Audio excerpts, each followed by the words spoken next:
Now 3 days after Festus had arrived in the province, he went up to Jerusalem from Caesarea.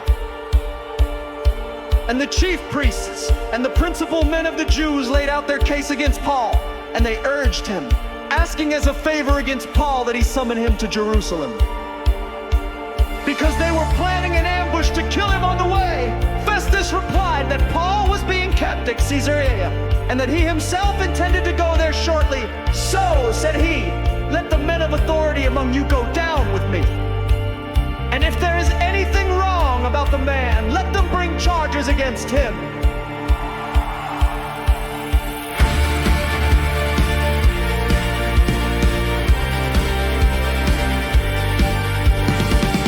After he stayed among them not more than 8 or 10 days, he went down to Caesarea. The next day he took his seat on the tribunal and ordered Paul to be brought. When he had arrived, the Jews who had come down from Jerusalem stood around him, bringing many and serious charges against him that they could not prove. Paul argued in his defense, neither against the law of the Jews, nor against the temple, nor against Caesar have I committed any offense. But Festus, wishing to do the Jews a favor, said to Paul, do you wish to go up to Jerusalem and there be tried on these charges before me? But Paul said, I am standing before Caesar's tribunal, where I ought to be tried. To the Jews I have done no wrong, as you yourself know very well. If then I am a wrongdoer and have committed anything for which I deserve to die, I do not seek to escape death. But if there is nothing to their charges against me, no one can give me up to them. I appeal to Caesar.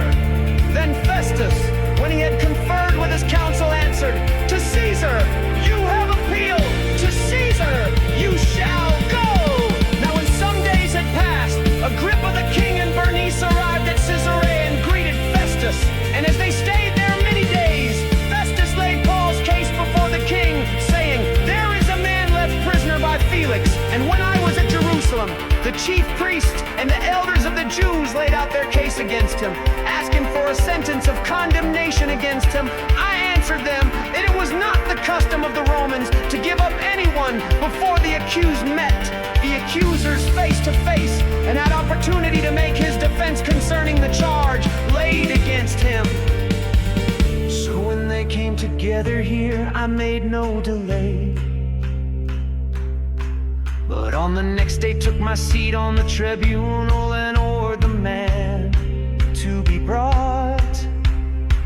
When the accuser stood up, they brought no charge in his case of such evils as I suppose. Rather, they had certain points of dispute with him about their own religion and about a certain Jesus who was dead, but whom Paul asserted to be alive. Being at a loss how to investigate these questions, I asked whether he wanted to go to Jerusalem and be tried there regarding them. But when Paul had appealed to be kept in custody for the decision of the emperor, I ordered him to be held until I could send him to Caesar. Then Agrippa said to Festus, I would like to hear the man myself. Tomorrow, said he, you will hear him.